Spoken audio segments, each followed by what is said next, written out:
and to the republic for which it stands, one nation, under God, indivisible, with liberty and justice for all. Number one. Minutes of the City Council meeting of June 21st, 2004. Mr. President, Council Ossing. motion to accept and place on file. Motion made and seconded to accept and place on file. All those in favor? Opposed? Carries. Number two. Now is the time scheduled for the public hearing on the application for a special permit by Southwestern Bell Mobile Systems, doing business as Singular Wireless, for a wireless communications facility at 53 Brigham Street. We'll take this in the usual 4 stages. Public speaking in favor, questions from the public, public speaking in opposition, and questions from the city councilors. Anyone speaking in favor? Yes, Mr. President, members of the City Council, Attorney William Bruin, address at 277 Main Street, Marlborough, Massachusetts, representing Singular Wireless. I'm here tonight with 2 real estate consultants. To my immediate left is Kevin Mason, and to my second next to him is David Gale. Also with us tonight is Jubair Mariano, who's the radio frequency engineer, and also Calum Salick, who's in charge, the engineer who drafted the plans. I'm going to turn the presentation over to Kevin, but before that, I would just reference tab 5 in the presentation, the package that we presented that indicates that this project has been, plans and the presentation has been, submittal has been reviewed by Al Lima, the city planner, and he finds it in conformance with Rule 7 of your rules. And if I could just present Kevin Mason, go over the plans. Thank you.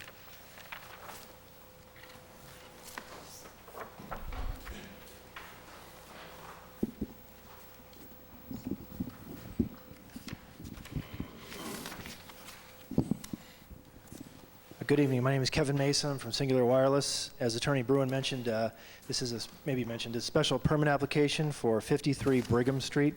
This is an existing building in an industrial zone, and the proposed project involves the addition of 8 panel antennas to be installed on the rooftop of the building for Singular Wireless. This building is a multi-level building with varying roof heights, stepping down from the west to the east at 6 feet increments. The Singular antennas will be located on the lowest portion of the roof, not exceeding 10 feet above the roof. In addition, Singular will use a 12 by 20 equipment shelter, which will be located on the ground, and a backup emergency generator, also located on the ground. The antennas will be screened behind screen walls, which will basically appear to be a penthouse-type structure on top of the building. The City of Marlborough zoning ordinance requires a special permit from the City Council and also requires that the antennas not exceed 15 feet above the height of the building. As I mentioned, the screen wall will be 10 feet, so this is in conformance with that. And also, the cable tray that will connect the shelter to the antennas on the rooftop will also be painted to match the building. The building's a tan building with a red, sort of rust-colored trim on it, and the screen wall is going to be painted to match that as well. The building is less than 300 square feet. It's 12 by 20 building, so that's in conformance with the code.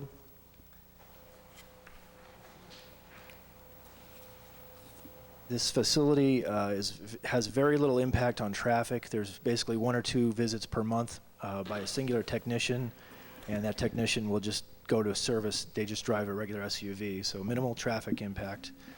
This is a very low site with a specific purpose to serve the commuters along Route 85 and Brigham Street. This is the subject property right here. This is also contained in your booklets in tab 2. Actually, tab 3. The generator is on the ground. It'll be refueled about 2 times per year. It's a diesel generator, and it has a sub-base tank with a leak detector in it as well. I think if you have the books, if you can look through the tabs, I think that pretty much explains the project. It's a very low, minimal impact site, as I mentioned. And if you look into tab 3, The second page shows the location of the property. That's basically here. If you look, this is where the building steps down. It steps down from here to here to here. We're on the lowest portion of the rooftop. These are the nearest residential houses over here. This is the residential and industrial zone. We're in the industrial zone as far away from the houses as possible. You know, the plans go into quite a bit of detail in section 3. I don't know if we need to go into all of it, but basically it's a triangular shape. The antennas are pointed, 8 antennas are pointed down the hill here to try to catch this gap that we have in coverage. Probably the best way is to visualize it in tab 6. There's some photo simulations. The first picture you'll see if you flip through in tab 6 is the empty space where the equipment shelter is going. The next photo shows where the equipment shelter in place. You see the cable trays going up the side of the building. That'll be painted to match. I didn't get one. The next photo where you see the Puck Masters and 53, again, that's the stealth penthouse on the rooftop there.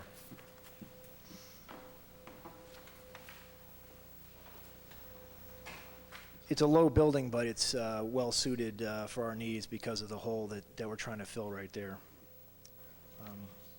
In tab 7, I've included a health report from Dawn Hayes, a certified health physicist and radiation safety specialist. It shows that we'll be in compliance with all FCC requirements. Those are the same as the Massachusetts requirements nowadays. In tab 8, we have a radio frequency report. Roberto, here on Jovet, is here. He can explain the radio frequency report. In short, I can share it over here as well.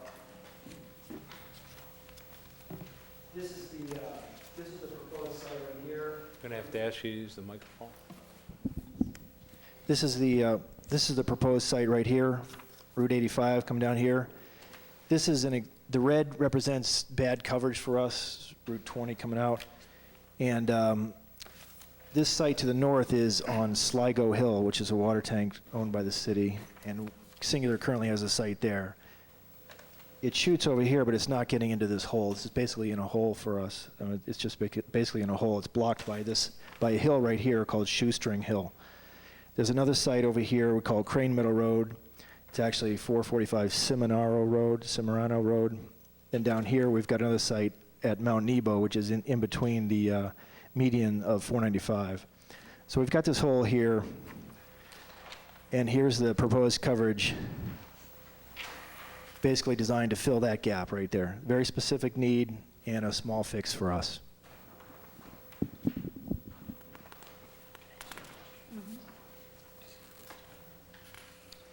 The rest of the tabs just show some details on the antennas, but again, because it's screened,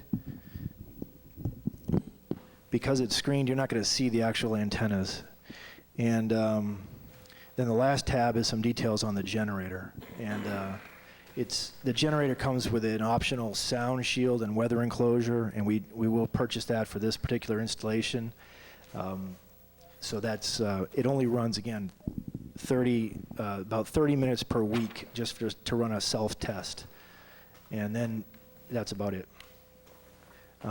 If you have any questions about the plans, again, I have Clem from GPI who drew the plans here.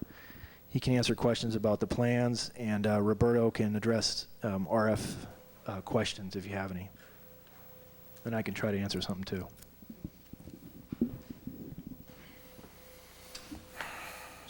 You can continue with the presentation, then we'll have the questions. And I believe that concludes the presentation, other than there is a letter from the landlord, it's tab 2, I believe, that indicates his assent to the use of the site by Singular Wireless.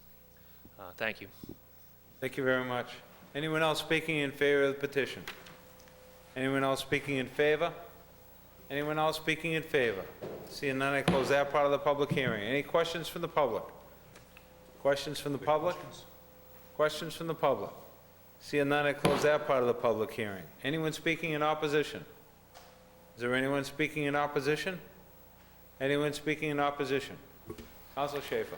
Thank you, Mr. President. I would like to state for the record that I did receive a communication from Linda Beal of 20 Goodnow Lane, who is an abutter. She is unable to make it here tonight, so she did ask me to express her opposition. Her opposition is mainly threefold. The first being that the property owner, she feels, has failed to adhere to a prior landscaping plan, and she would want to make sure that that landscaping plan was fulfilled. So I think that's one thing that the committee will need to look at. In addition, she noted that the property owner had previously applied for a cellular tower or wireless tower area, and when they were not approved, they proceeded to take down all the mature trees in the residence zoned area of the property, and has since stored there various pool equipment and other types of generators and things like that. And so essentially, what she said is now during the winter, they have a straight view to the site because all those trees are gone, and would not want to see the tower approved unless there was some sort of mitigation there with respect to mature trees. And then just finally, her third reason was that she felt that 53 Brigham Street had not been a good neighbor to the neighborhood. So I raised that as opposition from, again, Linda Beal, 20 Goodnow Lane. Thank you. Anyone else speaking in opposition? Else speaking in opposition? Anyone else speaking in opposition? Seeing none, I close that part of the public hearing. Questions from the council? Councilor Stevens. Thank you, Mr. President. I think this would be for the gentleman from Singular. I'm looking under tab 6.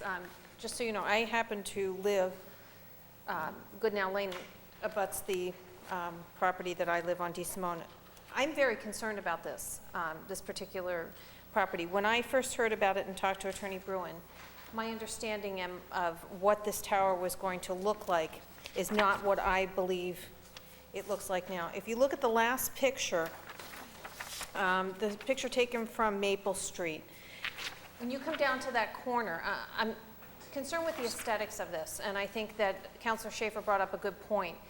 Right now, it looks good. When you look from my neighborhood, Goodnow, onto that property, right now the foliage is in full bloom. You really can't see it. In the wintertime, when there's no leaves on the trees, you look at that property and you can see everything. And I'm very concerned about the aesthetics of this. I don't particularly care for this picture, the last one, Maple Street. When you look even from there, you're talking about different angles on this particular proposal. In the wintertime, you look from the neighborhood, or you look down from the corner of Maple, 85, and Brigham. I don't think that any way you look at this, it's aesthetically pleasing to the neighbors, and this is a gateway to our city. Are there any other options in terms of the way you can camouflage it, to put it? Thank you for the question. I think this is, we put a lot of thought into this stealth screening of the antennas, and ordinarily, if we have a tall building, we might be able to flush mount the antennas, which could make it a little bit, perhaps blend in better. But in this case, it's such a low building to begin with, and we're trying to take advantage of the low building on a high hill. We did have a higher, we originally designed it for 15 feet and dropped it to 10 feet after we did the photo simulations. So I'm not sure if there's an option, any other options we can have for this stealth screen wall. Your concern is not only coming to the view that you see in the photo sims, but from your neighborhood over here as well, right? You know, when I first heard about the concept and the stealth screening and that it was going to be on the lower of the two buildings, and this is not what I envisioned when I heard the concept. And when I saw the pictures, to me, it just still stands out. It doesn't blend in as what my concept of this would have been. It really, to me, sticks out like an eyesore. And no matter where you see it, there's nothing to block the view from Brigham and 85 Mill Street, Walker Street. You're at that intersection. And that building is, to me, is an eyesore because of the fact that there's no foliage around it. There's nothing to break your sight of that building, but seeing that building up on a hill. You're now putting something even higher that's really going to draw your eye to it because it's sitting on the lower building and it's not the size of the building. It's not like you're taking the whole building and making it the same height as the higher building. You're taking one part in the middle of it. And I don't care for this design. And I think that you need to think about, as Councilor Schaefer had said, the neighbors on Goodnow and that side of D. Simone Drive have put up with a lot from that property owner. And I think to take something now and put something even less appealing, I think you need to really consider the neighborhood, my neighborhood and my neighbors. Okay. We'll do that. We'll take a look at that. Thank you. Councilor Schaefer. Thank you, Mr. President. I have a question. I was looking at the third tab, the first, well, it's actually the second diagram. A02, bottom right-hand corner. A01, actually, I'm looking at. Thank you. And I see there's that division between industrial zone on the land and residential zone. Is that correct? And my question is, I went up to the property this weekend to take a look at it, and if you look in the residence zone, there's sort of seems to be some sort of structure there. Is that where the pool equipment is all stored and I everything? think what you're seeing there on the left, to the left of the residential zone, to the west of the residential zone, that's a fence.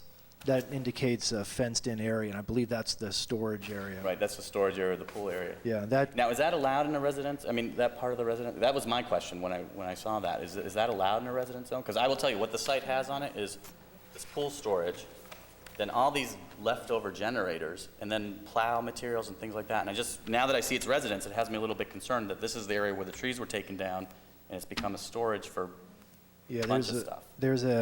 One of the tenants in this building is Temp Air, I believe. So it might be related to that. I'm not sure. We just have a lease for the rooftop space down on the other end of the building. So I really, have to check with the landlord about that. Okay. I mean, that's a concern of mine, that this part's residence, and when I went up there, it looks anything but residential.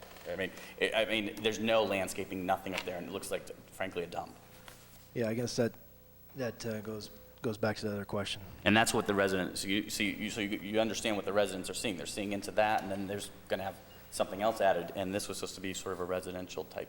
Yeah, I've driven down Goodnow Lane and around, and I went up there before the trees filled in, and I could see through the trees from my car, from car level down to the building.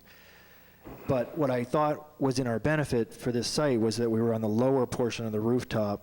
And you can see some air conditioners on the top roof, but since it steps down twice and those are 6-foot steps, I thought our 10-foot shield would be, blocked from view. Right, although I can actually tell you, I did the same drive you did, and I actually, even with the trees in full foliage, or whatever you want to call it, could still see the building. Yeah, you're seeing so even now in the middle of summer. No, you're seeing the building. You're definitely seeing the building, but I just don't know what part of the building you're seeing. So. And then my other question is, what's the size of the generator? I think it's a 200-gallon tank. I can check here.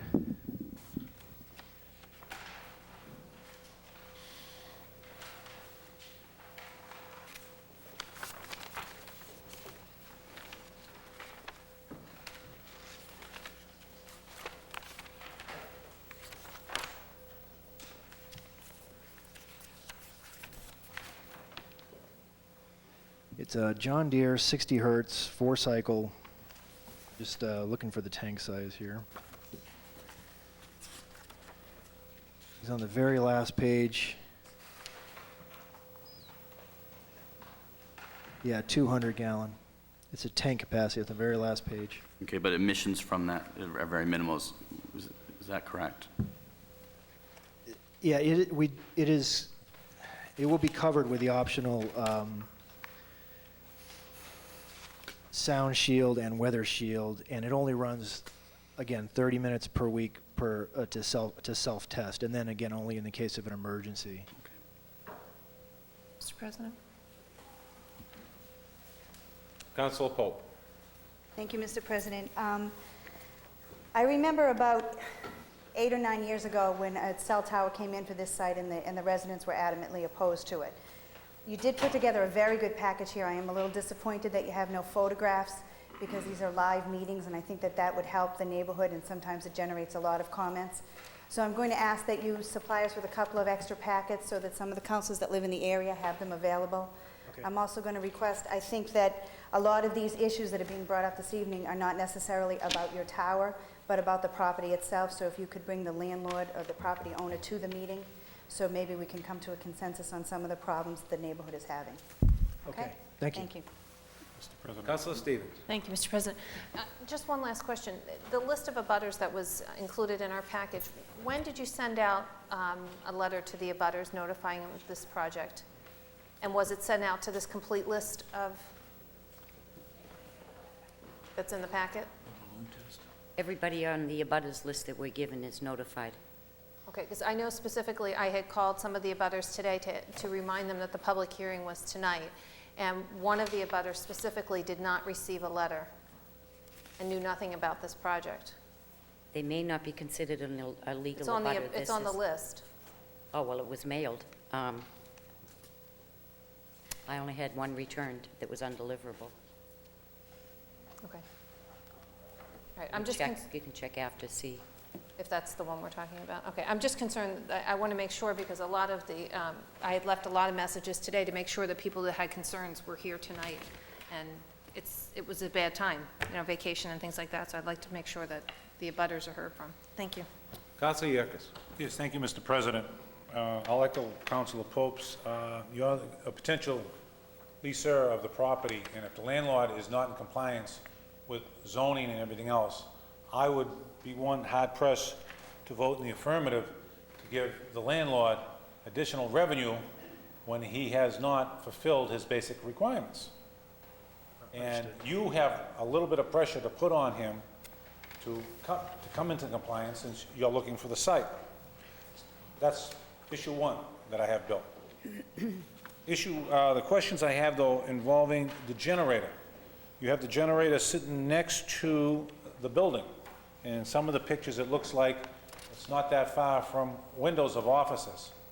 So I'd like the DB level and what similar machinery works at that DB level there, and also what the DB level would be at the property line, and whether it's twice as loud as a lawnmower's, for instance.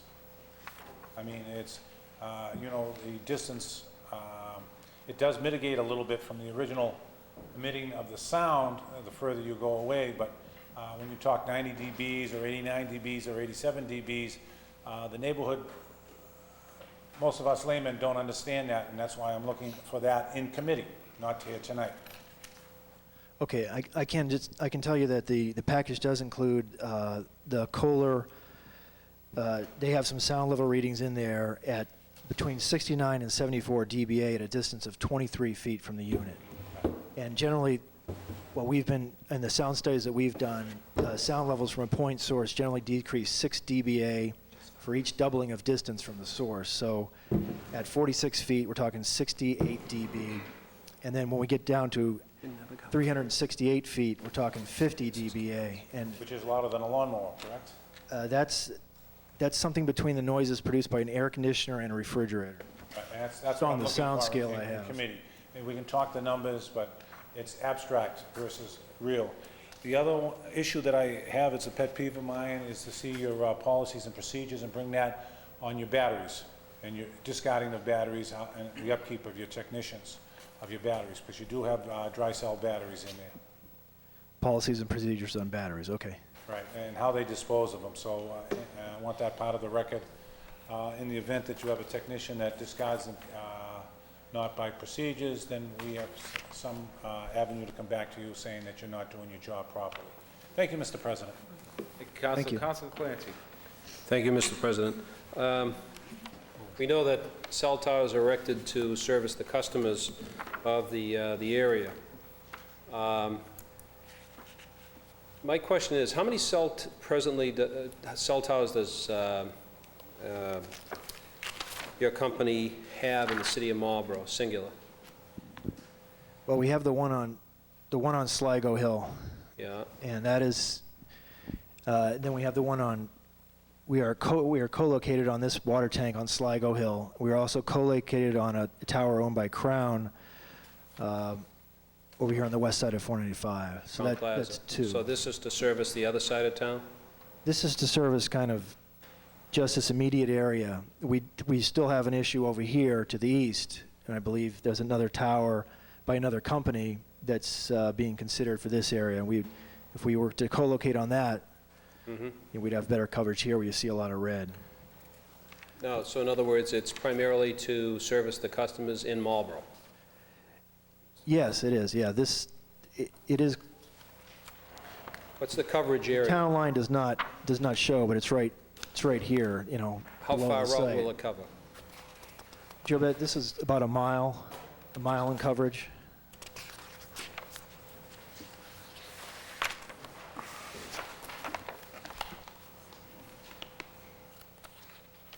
Yeah, he's looking at the scale on this drawing, and it's about a mile in So it's a of good mile, so in coverage. other words, a mile in circumference.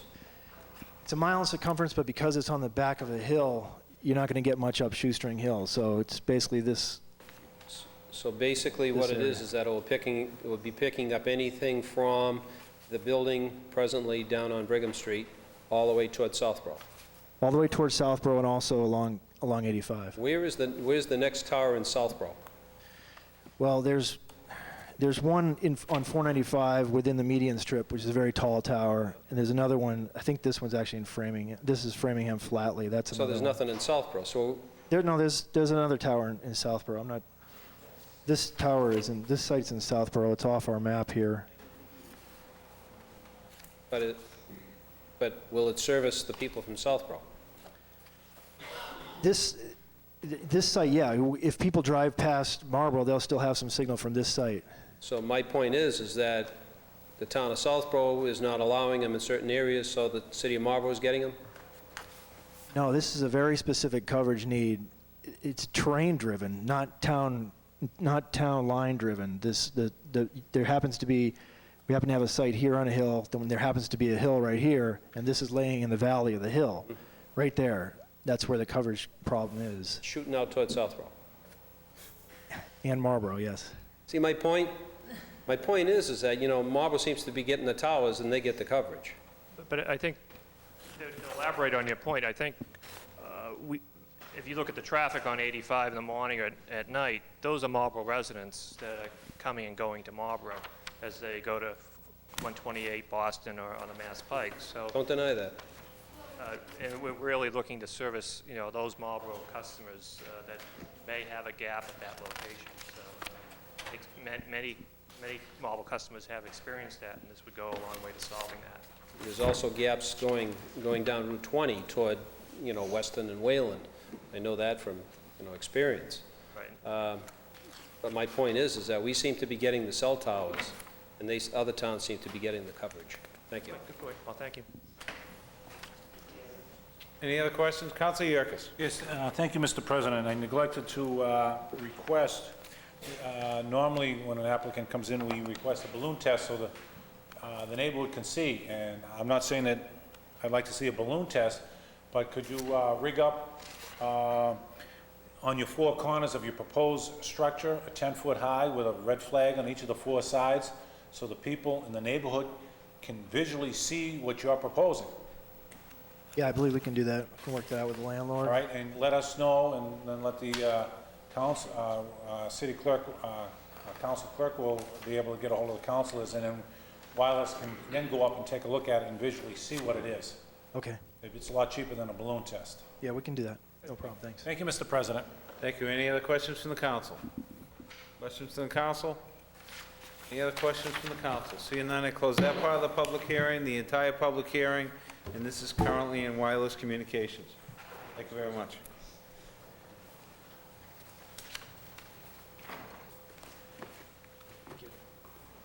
Number 4.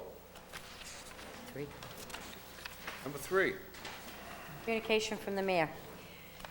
Enclosed herein is a request for authorization to issue bonds or notes of the city pursuant to Chapter 44, Section 7.3 of the general laws in the amount of $495,000 for the acquisition by eminent domain of certain parcels of land at Pleasant and Chestnut Streets consisting of 60,786 square feet. The property, if purchased before September 1st, 2004, will qualify for a major federal grant that will allow us to make the site environmentally sound. This is critical as the site, after many years of use as a shoe factory and tannery, is now contaminated. As noted by the city solicitor in his submission of the order of taking by eminent domain on tonight's agenda, the taking is for the purpose of constructing subsidized housing for elderly and other populations. To ensure receipt of the federal grant to clean up the site in question, the city must show we have ownership of the property before the September 1st, 2004 deadline. Accordingly, I agree with the city solicitor that approval of the order of taking and the bond issue prior to that date is paramount. Sincerely yours, Dennis C. Hunt, Mayor. Mr. President? Before we act on this, I would like to move item 17 up. Take that at the same time. Counsel Ossing? Motion to move item 17 and combine it with item 3. Motion made and seconded to refer item 17 up. All those in favor? Opposed? Carried. Is a communication from the solicitor. Enclosed herewith, please find a proposed order of taking by eminent domain for certain parcels of land as more particularly described within said order.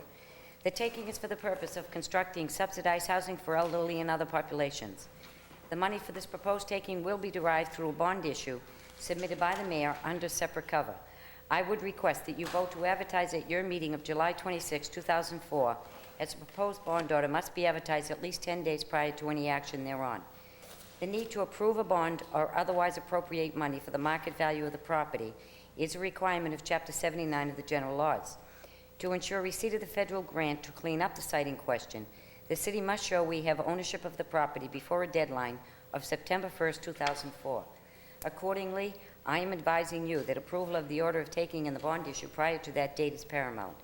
As always, I am available to answer any questions that you may have concerning the attached. Sincerely, James Zagoritsis, Solicitor. Mr. Counsel President? Ossing? Thank you, Mr. President. Motion to send item 3 and 17 to the Finance Committee. Motion made and seconded to refer both 3 and 17 to the Finance Committee and advertise as requested by the mayor. That is correct. All those in favor? Opposed? Carries. Number 4. Is a communication from the mayor. Since 1996, your body has authorized revolving funds for the public facilities and public works departments to utilize income from telecommunications companies to maintain and improve adjacent and neighborhood parks and property. Tonight, I am recommending the same type of revolving fund for the proceeds the city expects to gain from the sale of data created by the Geographical Information System, GIS. The city spent nearly $500,000 to establish the system in the late 1990s. With the information now available, the legal and public works departments have worked together to copyright the material as many other communities have done.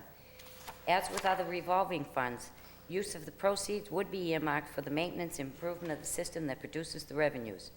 As you are aware, revolving funds contain more controls and safeguards than those imposed on regular accounts, including annual reauthorization, statutory caps, and limits on annual expenditures. Because the fees from the sale of this data will directly reduce the cost of maintaining this important service, I support the establishment of this fund. To be effective, the city auditor must and has certified that these are new funds in fiscal year 2005.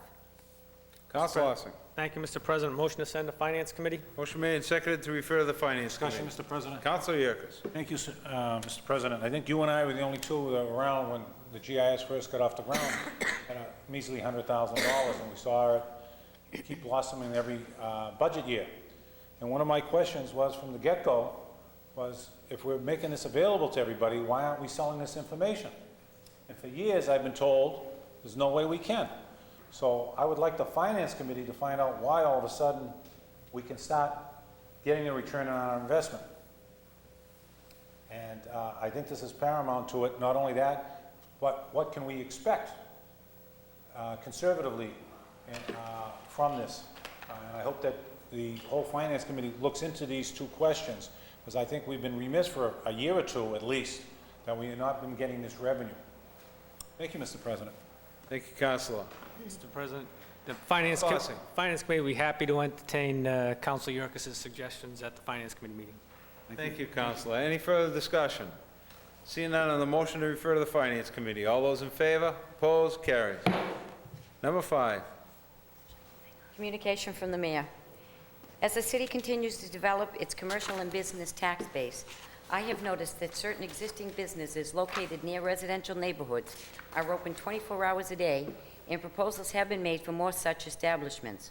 While there may exist a need for 24-hour establishments, I do not believe they should be located as a matter of right in the vicinity of residential areas. Accordingly, please find enclosed a proposed change in the zoning ordinance of the city to require a special permit for the 24-hour day operation of any commercial or business use that is located within 1,000 feet of a residential district. As Section 5 of Chapter 48 details those who may propose zoning changes, I am requesting your body to approve first a request to amend the ordinance, and then, following the required advertising and public hearings, the change itself. The attached proposal has been drafted by the city solicitor and is in proper legal form for your consideration. Sincerely, Dennis C. Hunt, Mayor. Council Yerkes. Yes, would you please move up item number 38 at the same time, Mr. Been a President? request by Council Yerkes to move up number 38. All those in favor? Opposed? Carries.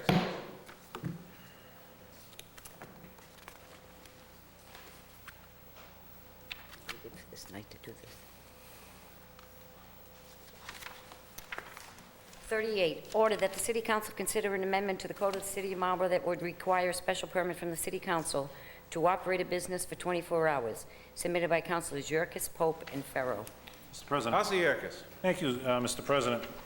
This came directly out of the issue of 7-Eleven. I believe our ordinances need to be upgraded. We're no longer a small city, and it became quite apparent where a business, by right, could open up, a new business could open up 24 hours a day right next to a residential area, never mind within 1,000 feet. And my order that I brought up was for any new or expanding business. If someone wants to expand and then go to the 24 hours, or someone new coming in, they need a special permit. I think with the amount of population that we have, the density that we have, that even with inside of 1,000 feet or outside of 1,000 feet, it can hurt a neighborhood. We councilors looked at the 7-Eleven, saw what the potential traffic would do to Walker Street, would do to Framingham Road, and the area. And there was nothing that we could do as a councilor, to as a city council, to prevent a business coming in and opening up the doors at 24 hours. My intention is not like on Route 20 that 7-Eleven opened up on Route 20 and Concord Road to hurt a business like that, but where it abuts or closely abuts a neighborhood, I think we have to take in very serious consideration the neighbors, whether they're residential or business, and they may frown or may dislike intensely a 24-hour operation. So that was the intent of my order, and I'd like it to be considered probably at Urban Affairs with the mayor's recommendation. Thank you, Mr. President. Thank you, Councilor. Any further discussion? Been a motion made and seconded to refer to the Urban Affairs Committee. At this time, would you like to set a public hearing Absolutely. and also refer to the Planning Board? Public hearing Yeah. will be set for August 30th. On the motion to refer to Urban Affairs Planning Board and set the public hearing, all those in favor? Opposed? Carries.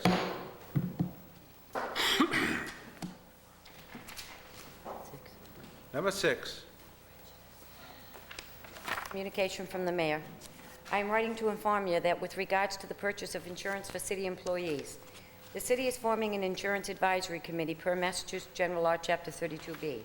This 8-member group includes 7 members to be elected or appointed by the employees affected, and 1 retiree appointed by the mayor, with the purpose of advising the mayor regarding insurance purchase decisions.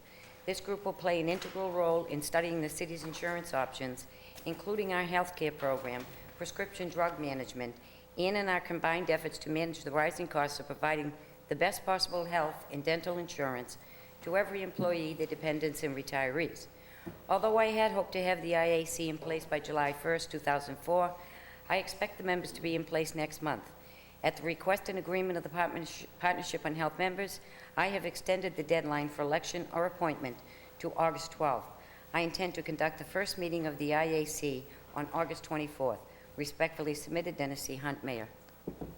Council Larson. Thank you, Mr. President. Motion to accept and place on file? Motion made and seconded to accept and place on file. Any discussion? All those in favor? Opposed? Carried. Number 7. Communication from the mayor. Since 1996, your body has authorized revolving funds for the public facilities and public works departments to utilize income from telecommunications companies to maintain and improve adjacent and neighborhood parks and property. One of those funds is the income from Sprint PCS for their equipment on the water tank atop Fairmont Hill. The fund helps maintain and improve neighborhood parks, especially Ward Park. All revolving funds contain more controls and safeguards than those imposed on regular accounts, including annual reauthorization, statutory caps, and limits on annual expenditures. Because of the effectiveness of this existing revolving fund, I support its renewal. To be effective in fiscal year 2005, state law requires approval before the financial books are closed for fiscal year 2004. For this reason, I am also seeking suspension of the rules to approve the renewal this evening. Submission to you at this late date was caused by a misunderstanding within the procurement office. Respectfully submitted, Dennis C. Hunt, Mayor. Council Larson. Thank you, Mr. President. Motion to send to finance, and could I also ask that the mayor provide us with how much has been spent, how much has been received, and what we've actually purchased with the money? And we'll be looking to amend those going forward to have that information so that we actually know what we're buying with the information. So motion to send to finance. Motion made and seconded to refer to the Finance Committee. Any discussion? All those in favor? Opposed? Carries. Number 8. Communication from the mayor. Since 1996, your body has authorized revolving funds for the public facilities and public works departments to utilize income from telecommunications companies to maintain and improve adjacent neighborhood parks and property. One of the most effective funds is the Sligo site off Arnold Street. Revolving funds contain more controls and safeguards than those imposed on regular accounts, including annual reauthorization, statutory caps, and limits on annual expenditures. Because of the effectiveness of this existing revolving fund, I support its renewal. To be effective in fiscal year 2005, state law requires approval before the financial books are closed for fiscal year 2004. For this reason, I am also seeking a suspension of the rules to approve the renewal this evening. Submission to you at this late date was caused by a misunderstanding within the procurement office. Respectfully submitted, Dennis C. Hunt, Mayor. Mr. President. Council Larson. Thank you, Mr. President. Motion to send to finance, and the same criteria applies. Thank you, Councilor. Any further discussion on the motion to refer to the Finance Committee? All those in favor? Opposed? Carries. 9. Communication President? from the mayor. The city of Council Webster. I'd like to ask for a suspension of the rules to move item number 52 on tonight's agenda ahead of item number 9. There's a request to move up item number 52 in conjunction with number 9. So, Yep. On your amended order, on your amended page. on the motion to refer 52 up to item 9, all those in favor? Opposed? Carries. Number 9.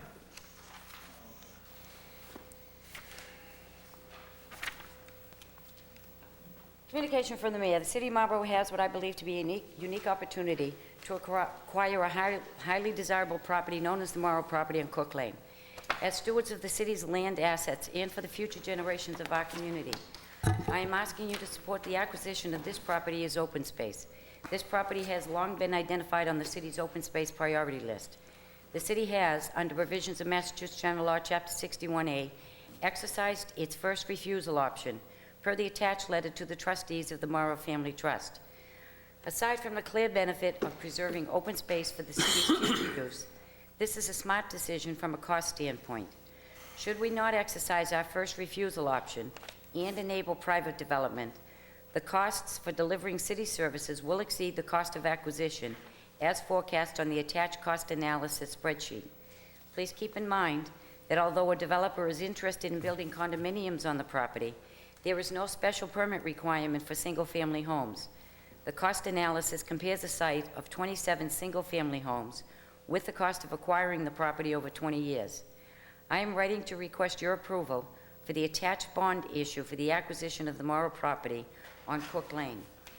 Based on thorough research, I believe the property is properly valued at $2 million and that a 20-year bond at a 4% interest rate is a prudent way to acquire the land. Respectfully submitted, Dennis C. Hunt, Mayor. Number What's the other one? 49, 52. Hike. Depends which agenda. Bingo. Is order number 04100419, the right of first refusal on the Morrow property in Cook Lane. The recommendation of the Open Space Preservation Committee was to recommend the mayor move forward with necessary paperwork to purchase the land. Mr. President. Council Webster. In the Open Space Committee, we did recommend that the mayor move forward with acting on the right of first refusal on this piece of property. I'd ask that the full council move the recommendation of committee on item number 52. There's been a request to,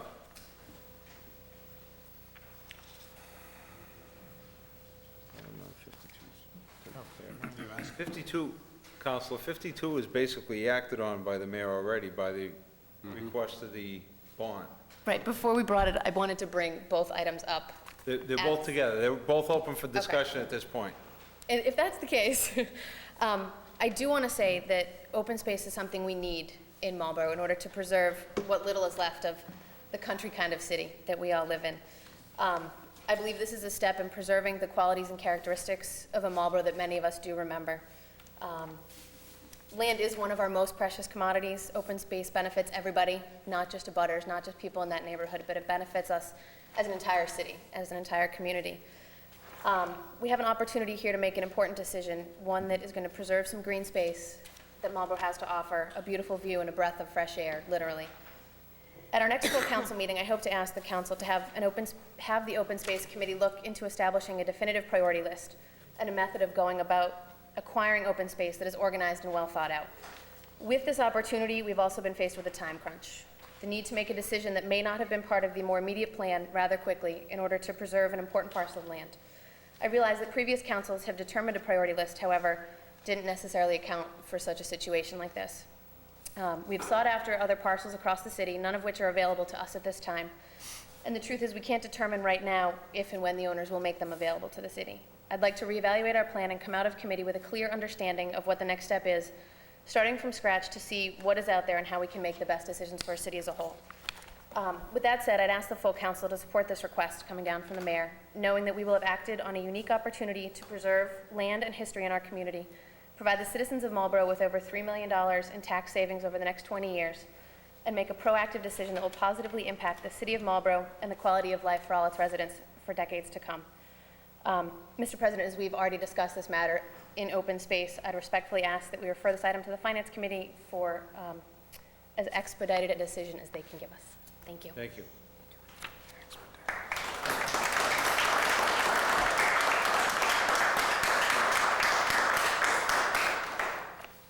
Any further discussion? On the matter of number 9 and number 49? 52. 52, Counselor. I still have the old one in front of me. Motion seconded to send it to the Finance Committee. Motion made and seconded to refer to the Finance Committee. Any discussion on that? All those in favor? Opposed? Carries. Thank you. Number 10. Communication from the mayor. I am writing to request your approval for the reappointment of E. Susan Ellis of 1 Rich Road in Milford as the Director of Personnel. Respectfully submitted, Dennis C. Hunt, Mayor. Councilor Clancy. Mr. President, please refer to personnel. Motion made and seconded to refer to the Personnel Committee. Any discussion? All those in favor? Opposed? Carries. 11. Communication from the mayor. I respectfully request the approval of the attached transfer of funds to support the recently approved DPW Foreman Union. Respectfully submitted, Dennis C. Hunt, Mayor. Councilor Ossing. Thank you, Mr. President. Wait till the door closes. What we have before us is a order to fund a contract that we have absolutely no details on. So I respectfully ask the mayor that I will take this up in Finance Committee as soon as he sends down what the changes are to the contract and the contract itself. So motion to send to the Finance Committee, and we will take it up as soon as we receive information on what it is we're voting on. Motion made and seconded to refer to the Finance Committee. Any discussion? All those in favor? Opposed? Carries. Number 12. Communication from the mayor. Enclosed, please find information on Unison Site Management LLC, a company that specializes in telecommunications, real estate, and financial services. Among the services the company provides is the purchase of cell tower leases by paying an upfront payment for long-term agreements. The city currently has, or will shortly have, leases worth approximately $1 million over the next 10 years. This assumes approval of the Verizon lease at the Easterly Treatment Plant, the usual number of co-locators at that site, and the renewal of the Cellular One lease at the Sligo Hill Water Tank in 2005. The leases and their 10-year values include Verizon at the Easterly Treatment Plant at $401,235, Verizon at the Sligo Hill Water Tank at $257,955, Cellular One at the Sligo Hill Water Tank, $140,824, and Sprint at the Fairmont Hill Water Tank at $221,242. The company's website states we could expect a payment value at about 60 times our last monthly payments. With the assumptions above, our monthly payments would be approximately $9,494, which could produce a one-time payment of approximately $570,000. Because some of this income has been earmarked for neighborhood improvements, and because we would have to issue an RFP for this sale, I have not contacted the company until it is determined the City Council would be receptive to this concept. Please refer this information to the appropriate committee or committees for review. Sincerely, Dennis C. Hunt, Mayor. Council Larson. Mr. President, Council Pope. thank you. Please refer to wireless communication. Motion made and seconded to refer to wireless communication. All those in favor? Opposed? Carries. 13. It's a communication from the mayor. I am writing to inform you that the Commissioners of the Parks and Recreation Department voted unanimously to reappoint David Grasso as the Recreation Director for a 5-year term. Respectfully submitted, Dennis C. Hunt, Mayor. Mr. President, Council Clancy. this is an appointment made by the Parks and Recreation Commission. It doesn't really, this is an informational purpose for the council, so I recommend that we accept and place on file. Motion made and seconded to accept and place on file. All those in favor? Opposed? Carries. 15. 14. Communication from the mayor. I am writing to request your approval for the reappointment of Anthony C. Arruda, 52 Deanna Drive, to the Board of Assessors.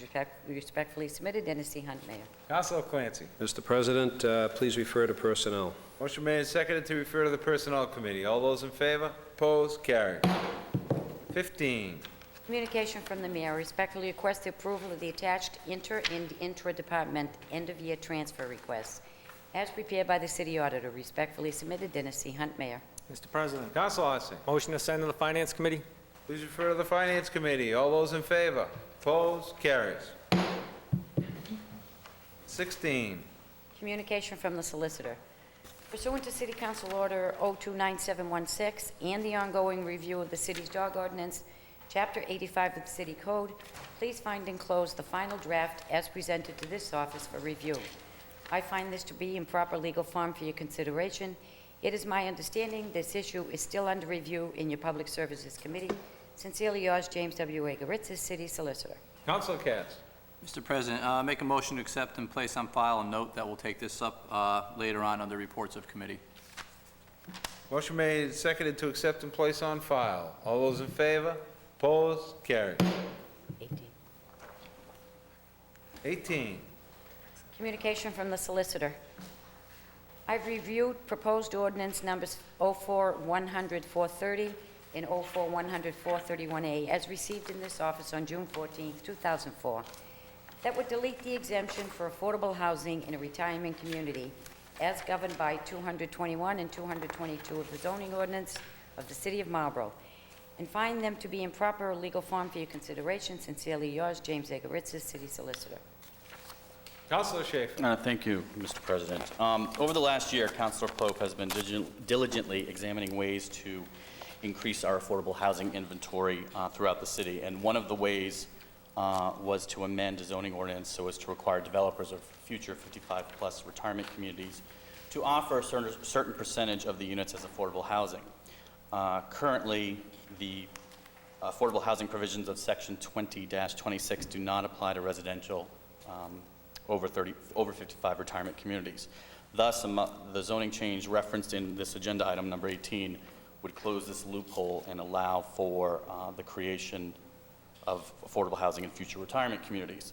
And I fully support Councilor Pope's efforts in this regard. However, in the course of discussing this zoning change, it came to both Councilor Pope's attention and my attention that the zoning change could also be read to apply retroactively to existing retirement communities such as the villages of Crane Meadow. And I don't think it was the intention in proposing this zoning change to apply to seniors who have already bought into existing retirement communities.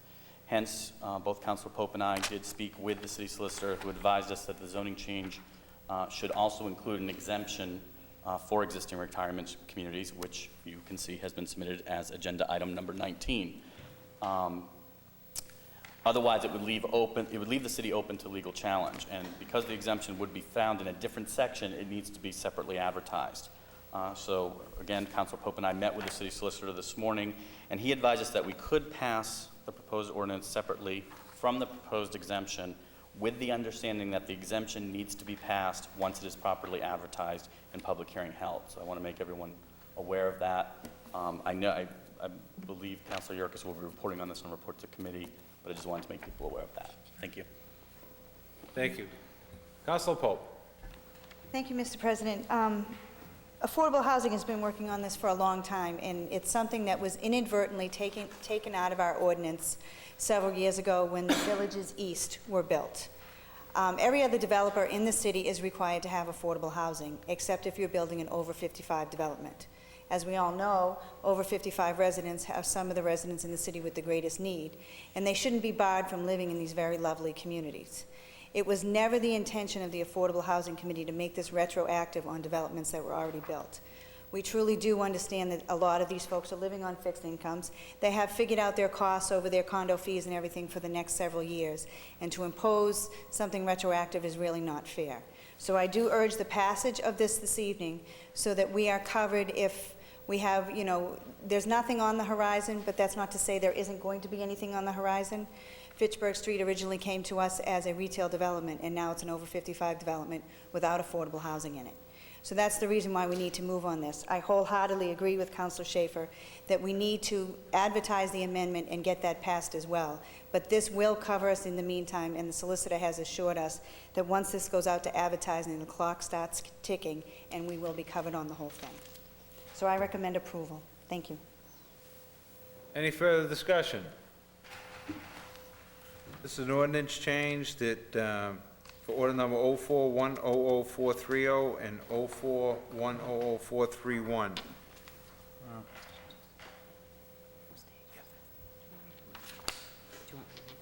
Please read these. The first is deleting from Chapter 200, Section 22, subsection D, which reads, "The provisions of Section 226A shall not apply to special permit for the construction of a retirement community or an ancillary residential community in a retirement community overlay district." Do you want to read them both? We'll take two separate votes on those. Okay. Yeah. On the first vote, Just a point of clarification. Councilor Yerkes. Yes, this was discussed quite a long time in committee, and it's part of my committee report, so it'll be redundant at that point in time. But basically, we are deleting the ordinance, and what that does is it stops exempting the over 55 community from have affordable housing. That's all it is. Thank you. On the order, all those in favor of suspending the first reading and adopting the second?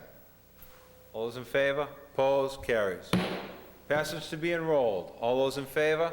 Opposed? Carries. Passage to be ordained. All those in favor? Opposed? Carries. Anyone objecting to passage in one evening? Seeing none, it is approved. Second order. Is that the zoning ordinance, Chapter 200, Section 21, subsection D be deleted, which reads, "The provisions of Section 226 shall not apply to a special permit for the construction of a retirement community." Mr. President. Councilor Yerkes. Yes, I should probably stay standing the way I'm going tonight, but anyways, would you please advertise, set a public hearing, and send it to the planning board? And also, we'll have to send it to Urban Affairs, and we'll have a joint meeting with the Affordable Housing Committee. This has been, it has been approved by the planning board, but I think I just as soon send it back there, Yes, just to verify that. absolutely. We have down documented that the planning board has approved it. On the motion to set a public hearing for August 30th, refer to Urban Affairs Committee and the planning board and advertise. And Mr. Mis- Affordable Housing Committee. And the Affordable Housing Committee. Mr. President, just a point of information. Councilor Schaefer. What order, what are we talking, are we talking about agenda item number 19 now? Yes, we are. Okay, all right. On order number 19, would you like that to go to affordable housing or urban or both? Both. Thank So we you. can have a joint meeting. All those in favor of referring to urban affairs, affordable housing, setting a public hearing date for August 30th, advertising, and referring back to the planning board for approval. Councilor Pope, Could we request the planning board to come to the August 30th public hearing so we can do it all at once? we can ask them. Thank you. Mr. President. We can't request. Councilor Schaefer. And since advertising is going to lock in on this, can we ask that advertising be done as soon as possible? Thank you. Absolutely. Any further discussion on the motion to approve? All those in favor? Opposed? Carried.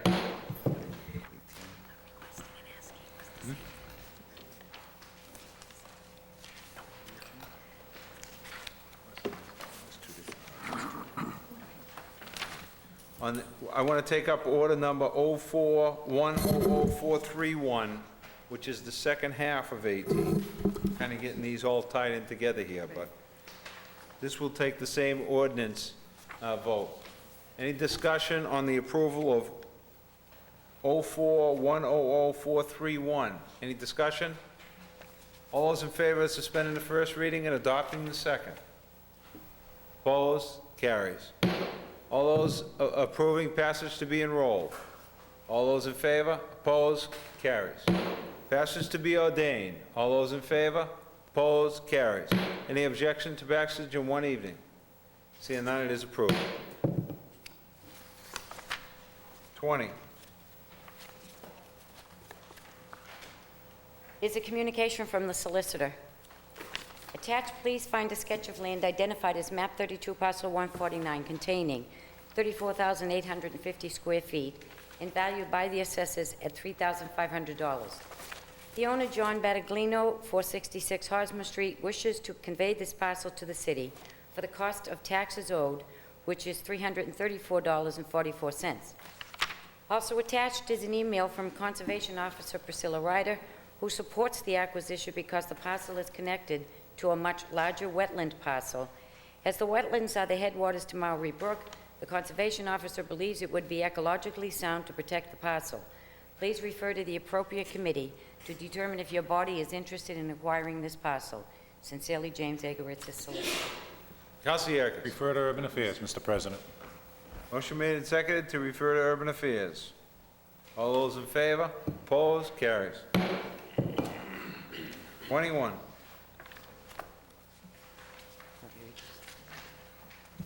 Communication from the Water and Sewer Division of the DPW. The Marlborough Department of Public Works detected positive coliform bacteria results during routine testing performed by the Massachusetts Water Resources Authority this month. As a result of the positive samples detected, we increased and expanded the sampling rate to determine the precise extent of the condition and also contacted the Massachusetts DEP. In addition, we increased the chlorine dosage rate for more effective disinfection and also flushed hydrants in the impacted area. Results from Tuesday's sample indicated that the situation has been corrected. The area of the city impacted is Route 20 East from Descenso Boulevard West entrance to the Sudbury Town line. Please note that this condition was not an immediate health threat, but rather an indication that an abnormality was occurring in the impacted area. Should this have been a health threat, the DPW would have issued a boil order to all users. The department has been actively working with the Massachusetts DEP and the Massachusetts Water Resource Authority on this issue and consulted the Marlborough Board of Health. We decided to take a proactive approach on this matter and handed out notices to each impacted consumer when the extent of the issue was identified, instead of waiting to perform the mandated notification at the end of the month. We did this so our customers could take any appropriate action they deemed necessary. A copy of the handout is attached. As a result of the number of positive samples experienced, we will exceed the allowable limit of 5% positive samples during the month of July, and as a result, will be notifying all city residents by mail of this exceedance. As an additional part of the mailing at the end of the month, we will also be performing a second public notice. This notice is a result of a deficiency at our water treatment plant due to changes in treatment regulations. The regulations require a predetermined contact time for chlorine to be in contact with the water prior to consumption by the first user, which is our Westerly wastewater treatment plant. We performed an analysis to determine if compliance could be achieved through operation control and minor system changes. Unfortunately, this study did not provide the anticipated results.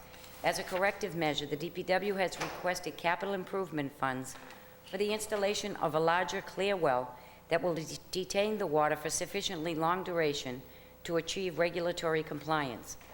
Once again, this is not an immediate health threat, and no action needs to be taken on this matter by our customers. Should you have any questions on this matter, please feel free to contact me. Respectfully submitted, Dorian Kraus, Assistant DPW Commissioner. Mr. President, Councilor Katz. let's make a motion to accept and place on file and to thank the Department of Public Works for their diligence and proactive approach on this project and getting those notices out, and continued diligence on the matter as it relates to the end of the month notification that they'll be sending out. Thank you, Councilor. On the motion to accept and place on file, all those in favor? Opposed? Carried. 22. Here's a communication from the Planning Board on a proposed zoning amendment regarding limited division subdivisions. Attached, please find a proposed amendment to Chapter 200 zoning of the Marlborough City Code. Both the Planning Board and the Zoning Board of Appeals have reviewed the language to this amendment and find that it provides a controlled alternative to a regular subdivision. The Planning Board and the Zoning Board of Appeals have had a number of requests over the past few years where a homeowner had sufficient land area and frontage for a multiple lot subdivision, but only wished to provide one lot for one house. This change will allow the development of one lot under a special permit where the current regulations would allow only a multiple lot development. We believe that this proposed change represents a thoughtful response to an established need, and we appreciate the opportunity to discuss it further with you. As this is sponsored by the Planning Board and the Zoning Board of Appeals, we would request that the public hearing be held jointly on whatever night is determined by the council. Thank you for your attention to this matter. Sincerely, Barbara Fenby, Chair. Councilor Yerkes. Thank you, Mr. President. Would you be kind enough to set a date for a public hearing, for a joint public hearing with the full council and the planning board, and advertise that, and refer this to Urban Affairs? I'm going to take a motion to refer to Urban Affairs, set the public hearing date for August 30th, and that way they'll be here for the other one also. And I am going to refer back, just for procedure process, to refer back to the planning board and advertise. Any discussion on that? All those in favor? Opposed? Carried. 23. Central Mass Mosquito Control. Mr. President, Councilor Ossing. motion to accept and place on file. Motion made and seconded to accept and place on file. All those in favor? Opposed? Carried. 24. Is an application of Verizon to relocate 2 poles, wires, and cables at West Main and South Street. Mr. President, Councilor Katz. make a motion to refer to Public Services, please. Refer to Public Services and set a public hearing date for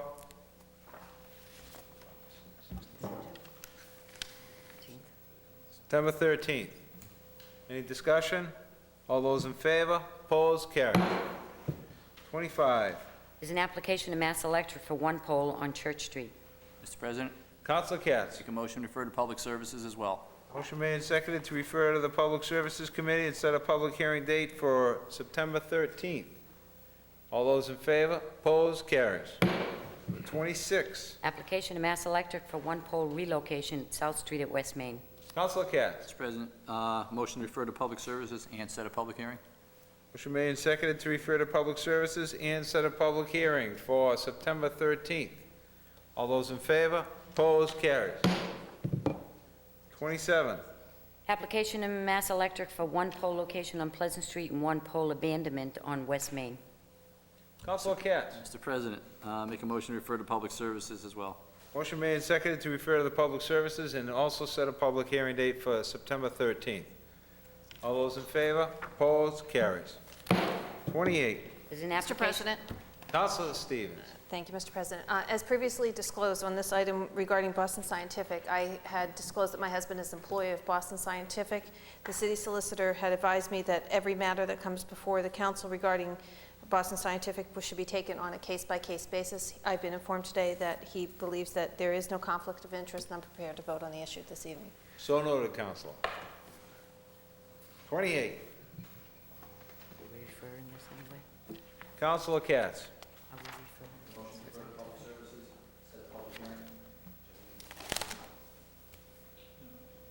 Public hearing?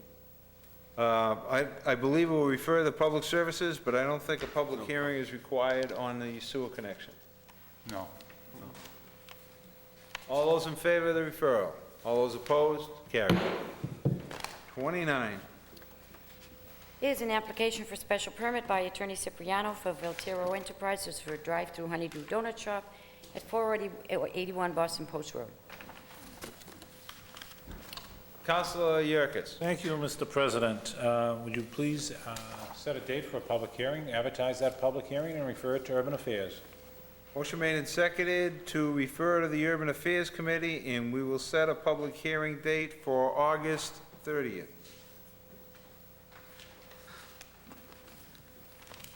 And you're All gonna those in favor? And advertise, right? And advertise. Okay. All those in favor? Opposed? Carries. Number 30. Mr. President, I think it's my Jump turn. into bed. It's probably my turn. Councilor Clancy. Thank you, Mr. President. I'd like Your to... turn. I'd like to accept and place on file item number 30, Trans Report, July 2004. Item 31, City and Town, June 2004. Item 32, The Beacon, Summer 2004. Item 33, Minutes of Transportation Task Force, May 19th, 2004. 34, Minutes of the CDA, May 25th, 2004, regular meeting and public hearing. Item 35, Minutes from the Historical Commission, June 17th, 2004. So I make a motion to accept and place on file. Motion made and seconded to accept 30, 31, 32, 33, 34, and 35 and place on file. Any discussion? Seeing none, all those in favor? Opposed? Carried. 36, Mr. President, Councilor Clancy. please place all the claims presently before us this evening, send them to the legal department. Motion made and seconded to refer 36 to the legal department. Any President? discussion? Councilor Yes. Stevens. Mr. President, I'd like to kindly request that when we have the claims, we seem to be getting a lot of, our legal costs are going up, and obviously for us to have to refer them to the legal department. I personally would like to see the claims and get an update from the legal department on a regular basis regarding where these claims stand and where the money's going for these. We see the names, we see everything, and then it just disappears and we never know anything about it. So obviously, if it's important enough for us to have, it has to come before us to refer to legal, I'd like to see what happens to these. Procedurally, I believe anything that comes through the clerk's office comes through us to get to other areas. So that's why Correct. it comes through us. Right. As far as referring it to, The solicitor, I understand that, but what I'm asking for is to, our for legal... some insight, who wants to deal with it? Councilor Pope. I just, I know that when claims come on the agenda and it's a legal claim that it's a resident in my ward, I usually do follow up. I think maybe most of the ward councilors do. What I'm saying is, I believe that it's appropriate, if we're going to look at these as a council, we've just gone through the budget hearings, we've talked about our legal expenses. I don't have a problem, I just think it wanted would- you to know. I just think it would be a good, to set up something, a more consistent basis to have it, excuse me. How about operations and Operation oversight? oversight. Mr. President, Councilor Yerkes. first time standing up tonight, refer to operations and oversight. Motion Thank made and you. seconded to refer to operations and oversight. All those in favor? Opposed? Carried. 37, Reports? Any? reports of committees. Councilor Yerkes. Thank you, Mr. President. Urban Affairs met last Tuesday night, the 20th. Stock orders 04, 100, 430, and 431, which we've already dispensed with tonight, which involved the affordable in over 55-plus communities. We also voted and passed on the mitigation on Walgreens. You may remember that was a special permit that we passed as a council last month.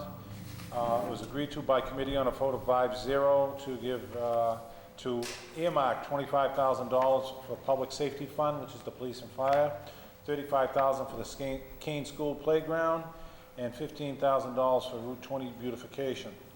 We also talked about the Marriott special permit, and that we recessed on that, and we're trying to schedule another meeting in the next couple of weeks, but with vacations, it's been very hard. So that's all I have to report on urban affairs. Thank you, Mr. President. Thank you, Councilor. Any other reports of committees? Councilor Clancy. Mr. President, the Personnel Committee met on July 20th, took up one item. This is for the reappointment of Walter Bonin of 64 Country Lane to the Licensing Commission, and it was voted 3-0 for approval. Thank you, Councilor. Any other reports? Councilor Schaefer. Thank you, Mr. President. The Legislative and Legal Affairs Committee met on July 12, 2004, took up two orders, one dealing with proposed changes in the city code for the legal department. Essentially what some of those changes were is deleting a provision which refers to a first assistant city solicitor, as that has now become arcane or outdated. Also, there were some changes regarding the city solicitor's settlement authority, particularly relating to claims of thousands of dollars or less. We approved the proposed ordinance changes subject to certain amendments, mainly relating to also getting, when approving those settlements, making sure they are subject to appropriation by the City Council. So we added that language in about the appropriation from the City Council. We also took up order number 04-100421, which was a proposed change in the City Code, which would delete Article 3, Section 15-10.02 in its entirety, and adding a new section, Article 2, Chapter 148, which deals with the denial, revocation, and suspension of licenses and permits for failure to pay municipal taxes or charges. Essentially what that is people who are not paying their taxes will not be granted a permit or will not get a permit renewed. However, our discussion did focus on around inclusion of a waiver provision for those who are seeking permits who may lease or otherwise occupy property but are not the actual property owners and are not the taxpayers, and that was added. Thank you very much. Thank you, Councilor. Councilor Katz. Thank you, Mr. President. Public Services met on July the 13th, Tuesday, and took up the proposed animal control ordinance, which was order number 029716. After much debate and 18 months of reviewing it, we approved the animal control ordinance 3-0. I can make a motion that we also advertise that at the appropriate time as well. Also on this evening, we took up another order. It was order number 029824. That was the 3 sewer permit applications for the Glenboro Realty Trust for 800, 900, and 1000 Nickerson Road. That was approved 3-0 as well. Thank you, Councilor. Other reports of committees? Councilor Ossing. Thank you, Mr. Chairman. Finance Committee will meet on Wednesday, July 28th at 6:30 to take up year-end transfers. We'll also meet on Wednesday, August 18th at 6:30 to take up year-end transfers. In addition, on July 28th, we'll also talk about the revolving fund accounts. Thank you. And as a reminder to the city clerk, on June 7th, the City Council passed an order to have the mayor or the finance team come before the council to status the efforts to close the fiscal year '04 books. It didn't make this agenda. I asked that if you could put it on for the meeting that we will have on August 16th, I would appreciate it. That's all, Mr. President. Thank you. Any other reports of committees? Councilor Schaefer. Thank you, Mr. President. I forgot to mention on the Legislative and Legal Affairs, I will be seeking suspension of the rules with respect to advertising the 2 ordinances that we took up. But just with respect to the advertising. Thank you. Any other reports of committees? Seeing none, on the motion to take up legal and legislative suspension, all those in favor, opposed, carried. On the motion to advertise, order number 04-100-423 and 04-100-421. make that motion. All those in favor of advertising? Opposed? Carries.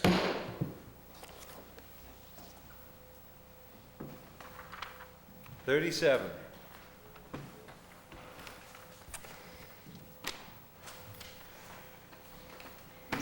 Order that the City Council revisit the transfer station regulations/fees to determine the feasibility of allowing residents the ability to purchase a one-day sticker on a biannual basis that would permit dumping household items, including appliances, without a window sticker.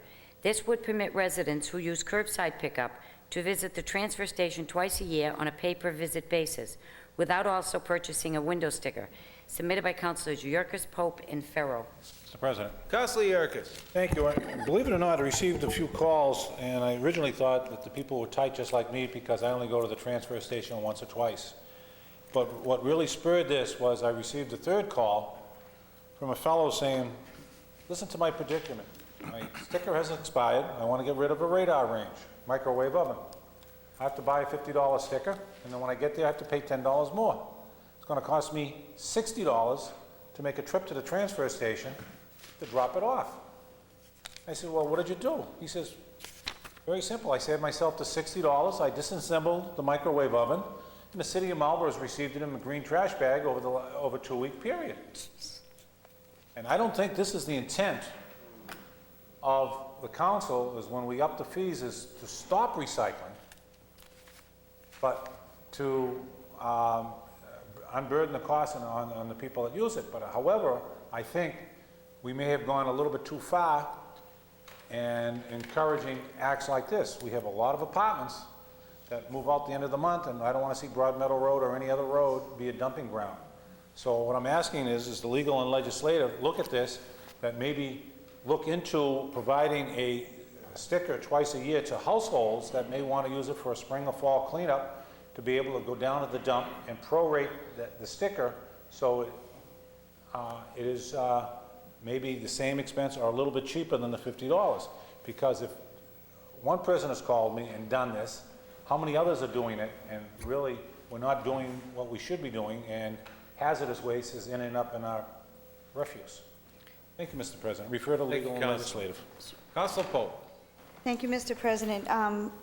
The reason that I signed on to this is just what Councilor Yerkes said.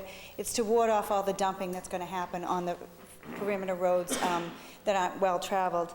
I would also, when this is discussed in committee, wonder if we would consider not requiring a sticker for the recycling facility. Because when this order came across and I started asking a few people about it, a lot of folks have said that now that recycling, it's $50 for a sticker, people will not recycle. They don't have storage at their home, and they don't want to keep their recyclables for 2 weeks because they have no place to put them, so they're simply going to throw them away. So perhaps if we have a way to cordon off the transfer station where recyclables will be accepted without a sticker, it would alleviate that problem as well. Thank you. Thank you, Councilor. Councilor Stevens. I'd like to ask if, at the same time, I 100% agree with this order, and I would ask that the sponsors of this order consider also, I know that I have heard from some constituents regarding, once the price went up, about the fact that you buy one sticker for one of your cars in your family, and then you have another car. We've done that, and I've wanted to go to the transfer station, but the sticker's on my husband's car. I'm not going to buy another sticker. It's the same household, so if you would just look and look at the feasibility of possibly having a sticker, or we can add another sticker to another car but not have to pay another cost per household. Either that or my husband just has to keep going. Thank you. Well, which do you want? Thank you. Councilor Clancy. See, I know that I was after doing all the fees last year, the fees weren't, the fees for the transfer station were actually taken up under the Public Services Committee. And the recommendation actually came out of Public Services. And legislative and legal didn't really, we didn't really touch that. So, my recommendation would be to send it to Public Services. Also, the way that the present transfer station is set up right now, there is a problem with, access just going to the recycling area. When it was in the old place across the street, there was no problem. But with the new one, there would be a problem. They've got to restructure that thing. It really needs work down there, and You know, they have a guard shack that's laying on the ground down there. They've got to get their act together down there. I'm not too happy with the way that it's operating. I do concur that maybe a one-day sticker would be helpful, you know, to individuals, as long as they pay the fee for whatever they're disposing, if they want to get rid of a washing machine or something like that. But we're not going to be taking demolition waste, because that's the expensive one. But I agree with the proposal. Any further discussion? On the motion to refer to Public Services. Public Services. Whatever it is. All those in favor? Opposed? Carried. 39. Ordered that the mayor be requested to appoint a committee to study the feasibility of purchasing the St. Mary's School for possible municipal use, considering the future library and elder affairs space needs. Membership of said committee to include a representative of the City Council, Library, Elderly Affairs, and 2 members of the public, submitted by Councilor Pope. Councilor Pope.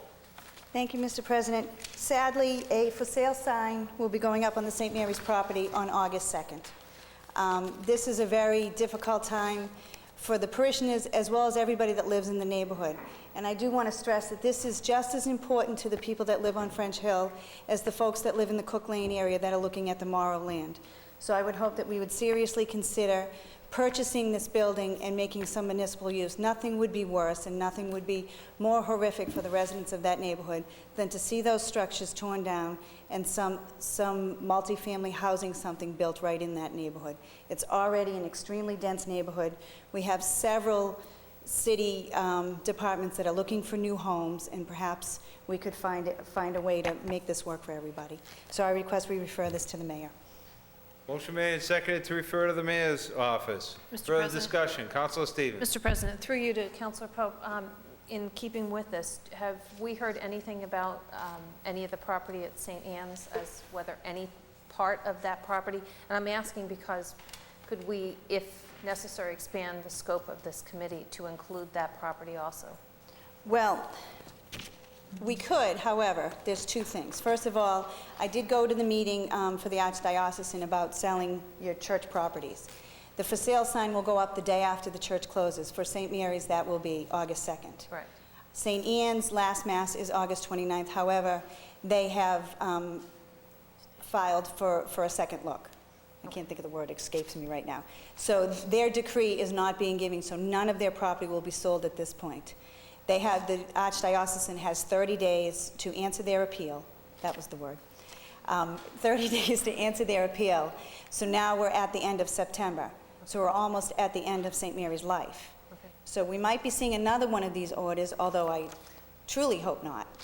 I'm just saying, if you're going to form this committee and we're looking at these properties, they're We within could the leave it same- in existence. Yes, that was But my, I just, for personal reasons, can't put St. Anne's name on there right now. They have their appeal, so Okay. they're not closed yet. thank you. Thank you. The motion to refer to the mayor's office. All those in favor? Opposed? Carried. 40. 39A. Oh, see, you got the old one. Ordered that the Legislative and Legal Affairs Committee meet with the building inspector to review the city sign ordinance, in particular reference to liquid crystal displays, submitted by Councilors Katz and Pope. Councilor Katz.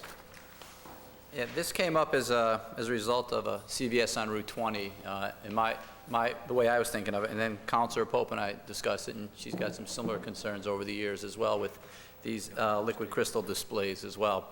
The CVS on Route 20 started advertising, not flashing, but advertising in lights, toilet paper for sale, toothbrush for sale, you know, different items and things of that nature.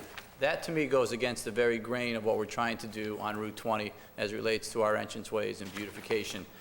So having said that, I spoke with Councilor Pope, and jointly, we'd like to review, as it says here, review the city sign ordinance, in particular with reference to the liquid crystal displays. And that would go to the Legal and Legislative Affairs Committee and have a discussion with the building inspector. Thank you. Councilor Pope. Thank you, Mr. President. I was under the impression after we had St. Mary's, the mall, and the Best Western, that we weren't going to allow these message board type signs anymore. And then, lo and behold, CVS got one, and we found out that they went for a variance through the planning board and skipped the building inspector altogether. So that's the reason why we're requesting that they look at the sign ordinance. These things are not extremely attractive, and if we see them littered all over Route 20 while we're trying to do so much work to clean it up and make our entranceways beautiful, we're going to end up with a very shopping district-looking place like Route 9, and I'm not sure that's what we want on Route 20. Thank you. Thank you, Counselor. Any further discussion? On the motion to refer to legal and legislative, all those in favor? Opposed? Carried. 40. Order number 04-100-504, fuel storage license renewal for Motiva on Lincoln Street. The recommendation of Public Services Committee was to approve. Counselor Katz. Mr. President, move the recommendation of committee. Motion made and seconded to move the recommendation of committee. All those in favor? Opposed? Carried. 41. Order 04-100-505, fuel storage license Motiva on Lincoln Street. Recommendation of committee to approve 3-0.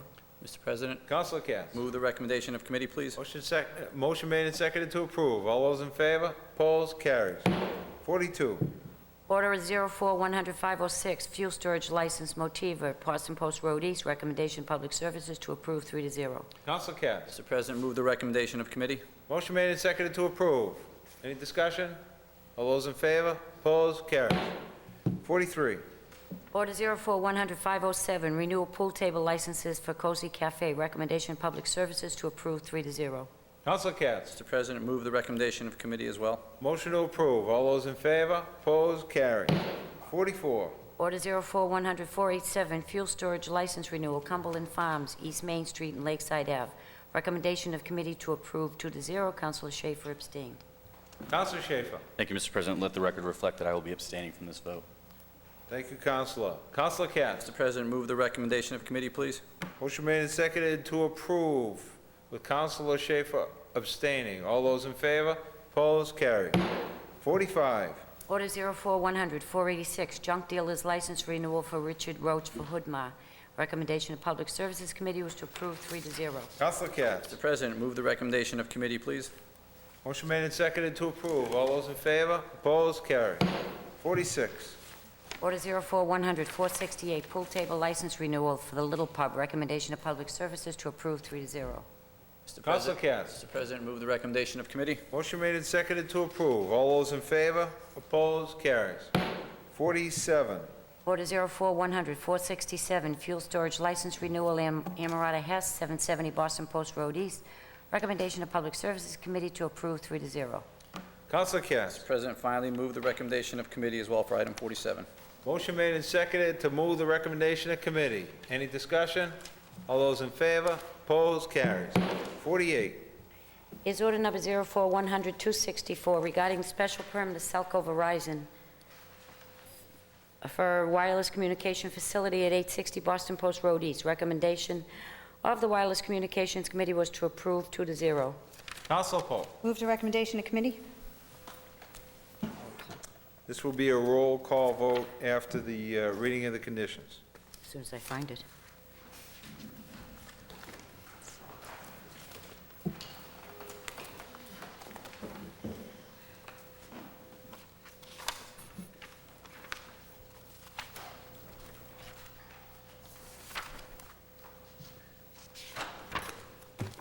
Ta-da.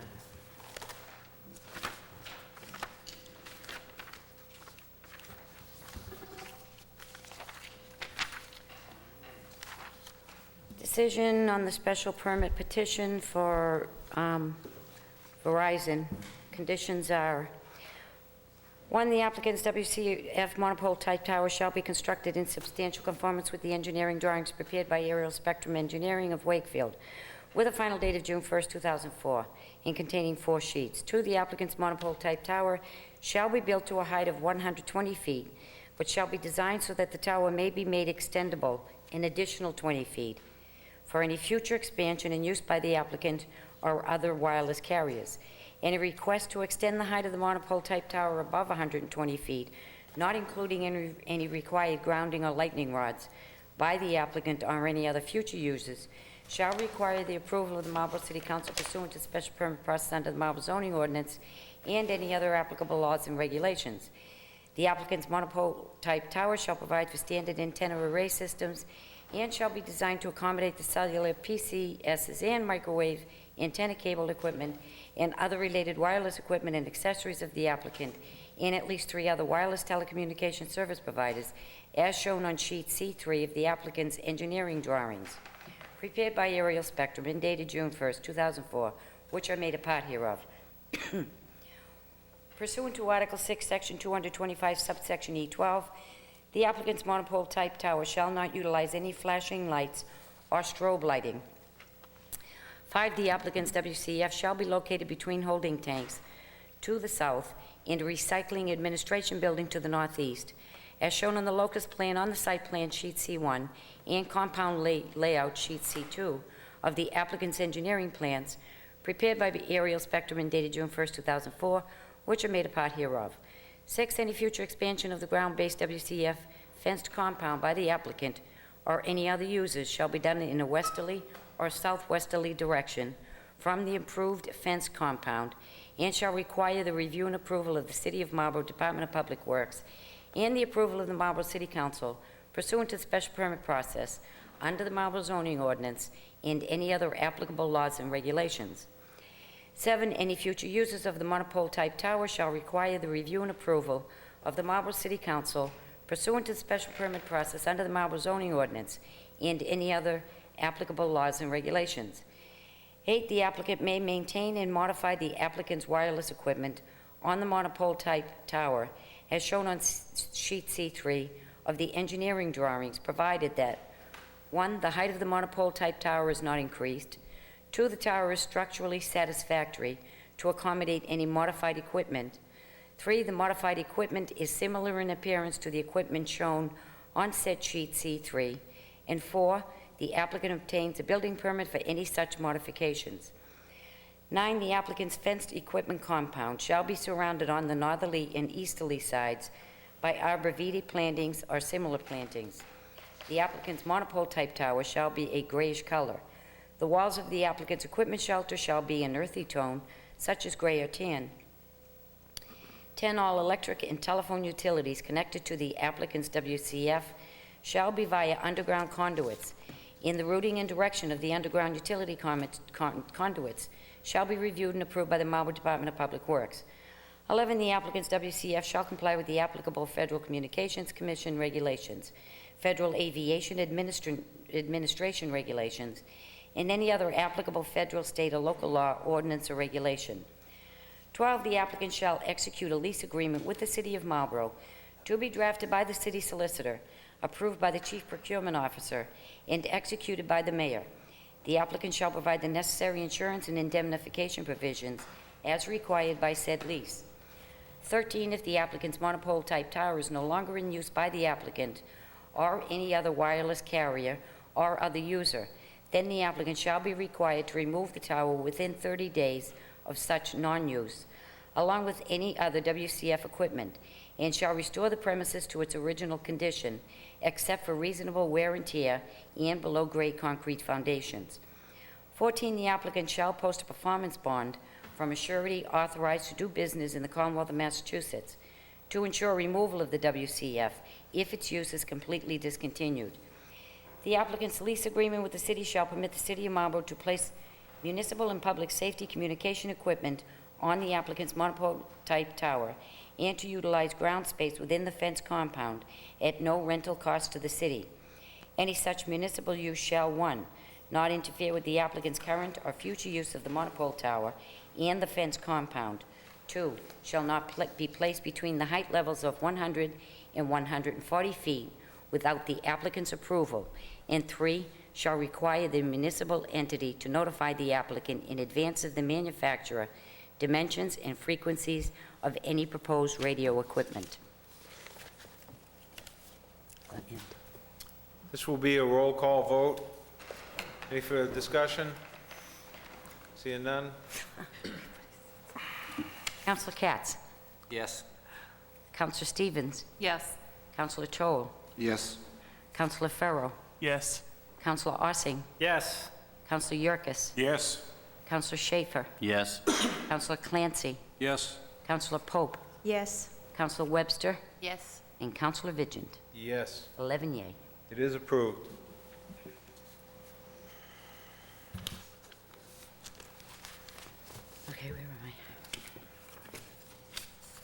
Number 50. Order number 04-100-481, regarding the reappointment of William King to the ZBA for a 5-year term. Recommendation of Personnel Committee was to approve 2-0. Maybe we didn't do 49. Councilor Clancy. Mr. President, 52. this is 49, isn't it? It should have been 49. 49. 49. You got a problem He with your numbers refuses to tonight, look at the Mr. amended President. sheet. I'm looking at the numbers here, I'm saying. You counting votes already? Item number 49 is order number 04-100-462, which is the reappointment of Susan Lawfer to the Marlboro Cable Trust Board of Directors. It's appointment, not reappointment. Recommendation of personnel was to place on file. Mr. Councilor President, Clancy. Mr. President, please accept and place on Motion file. made and seconded to accept and place on file. All those in favor? Opposed? Carried. 50. Order number 04-100-481, regarding the reappointment of William King to the ZBA for a 5-year term. Recommendation of Personnel Committee was to approve 2-0. Mr. Clancy. Mr. President, please accept the recommendation of committee. Motion made and seconded to approve. All those in favor? Opposed? Carries. 51. Order 04-100-378, appoint Dr. Kaufman to the Board of Health. The recommendation of the Personnel Committee was to refer back to the mayor, since Dr. Kaufman does not meet the residency requirement. Councilor Clancy. Mr. President, please accept the recommendation of committee. Motion made and seconded to accept the recommendation of committee. All those in favor? Opposed? Carries. 53. Order number 04-100-475, amend Fire Department fee schedule. Mr. President, Councilor Schaefer. move the recommendation of committee. Motion made and seconded to approve, and we'll take this in the 4 stages.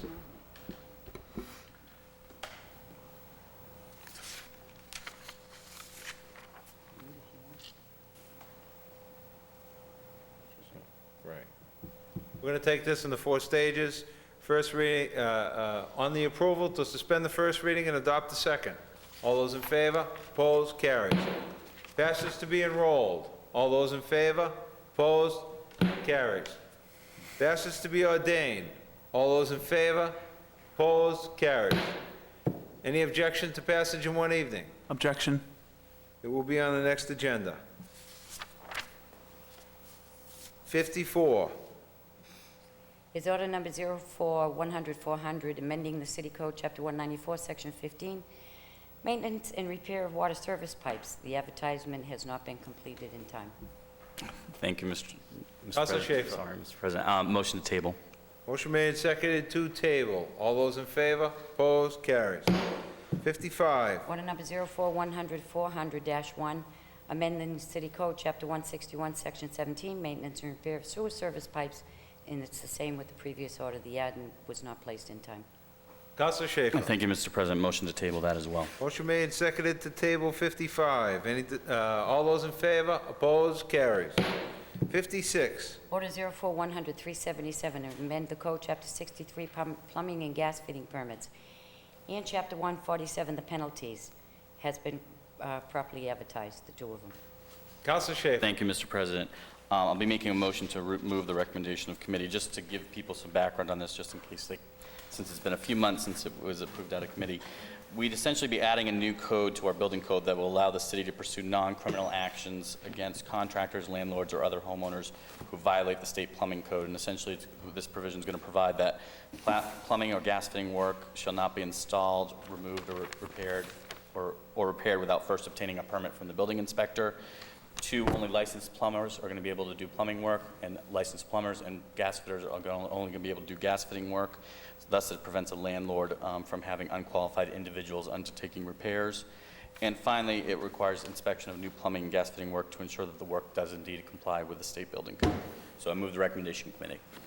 Councilor Yerkes. Thank you, Mr. President. Through you to the chair of the committee. So what you're proposing is a homeowner that goes down to Home Depot and picks out a new faucet and puts it in would be in violation of the city code and be fined. We discussed this issue during committee about the fact that any plumbing work that would need to be done would need to go through the state building code. Would need to conform with the state building code, and would need to, any plumbing work at all, you wouldn't want an unlicensed person doing it and then they cause a problem with the water situation. Well, this almost borders on feel-good legislation, because I don't think the plumbing inspector department's gonna be down at Home Depot or Monarch and checking out everybody that buys it. Right. I will say this does conform pretty much with the state building code currently. I understand that, and I understand the reason why it is, but I can't support it tonight because homeowners left and right go down to Home Depot or go down to any hardware store and change a faucet, and what we're gonna say is, it's illegal, you can't do it. And, you know, plumbing and electrical work, if you mess up plumbing, you got a leak. That's on your own house, and you shut off the valve, and if you go down to the main shut-off valve and you can't turn that off, you call the city, because they're responsible at that point in time. So, I understand what you're trying to do, but I'm not gonna support it tonight. I think anybody that involved with gas pipe or other stuff there, absolutely, you should be a licensed plumber or a landlord. But to say that I'd be in violation of changing my faucets in my house, if the plumbing inspector came in for checking out a new water heater and saw new faucets that weren't installed in my house when my house was built in 1958, and then cite me for it, would be ridiculous, and I'm not supporting it tonight. Thank you, Mr. President. Thank you, Counselor. Counselor Stevens. Thank you, Mr. President. Through you to the chair. Currently, you have to pull a permit to replace a faucet. Correct? I gotta be honest with you, I do not know whether you need to replace a faucet. What I know the intention of this was, this mirrors the state code, but allows a decriminalization of it so that if someone does violate the state building code, we do not have to go to court to enforce it. The purpose of this is so that we can enforce it through our plumbing inspector if there's a violation found. I'm not sure that this would necessarily apply to a faucet. That did not come up in committee. Okay, my question would be, right now, I mean, I know you do have to pull a permit to replace a faucet, and in order to pull the permit to replace the faucet, you, correct me if I'm wrong, Councilor Yerkes, you need to be a licensed plumber. Correct. So you're just saying that if you get caught doing it, which you didn't pull a permit, and you're not a licensed In other plumber, words, you're if not going to take me to court. Right, if someone, it really applies retroactively. If someone, not retroactively, but if someone does a repair and doesn't do it according to the building state code and gets caught, it's going to be enforced that they did not go through a licensed plumber, and that's why they're having the problems. So you're just saying that the procedure's not changing, you're just taking the decriminalization part. Exactly. That's So all it is nothing's it's changing in the way reducing we've the done. step that we don't have to go to court any longer. Okay, That's what it's reducing, that we can do this through a non-criminal fine. okay, so, thank you. Counselor Pope. Thank you, Mr. President. I am going to support this evening because, well, first of all, my husband can't change a faucet, so. We Can do everything else. We actually did have to call a plumber. But besides that, I think that this also is a protection for people that rent, to make sure that they're getting quality services in their home and that they have a leg to stand on when something's going on. The court process is just so long that sometimes we don't follow up the way we should, and if a renter has a problem, they should be, the landlord should have to step up to the plate and fix it correctly. So I am going to support this. Counselor Toll. Yes. In committee discussions on this issue, the building inspector said that it's not his intention to do anything more than to bring Marlborough into compliance with state building codes. And he indicated that in his department, discretion is used. It's not like he's going to whip out a ticket from his back pocket and slap a fine on somebody who tried to change a faucet without pulling a permit. He told us in committee that his main purpose was to have that additional threat, clout, if you will, in order to urge compliance. And he would give the homeowner the opportunity to comply with the codes before any penalties. Any further discussion? Motion to move. Move the recommendation to committee. Motion seconded to approve. This is going to go through the same stages. On the suspending the first reading and adopting the second. All those in favor? Opposed? Carries. On passage to be enrolled. All those in favor? Opposed? Carries. Passage to be ordained. All those in favor? Opposed? Carries. Anyone objecting to passage in one evening? I object. So noted, Counselor. It will be on the next agenda. Motion to adjourn. Motion made, seconded to adjourn. All those in favor? Opposed? Carried. Thank you very much.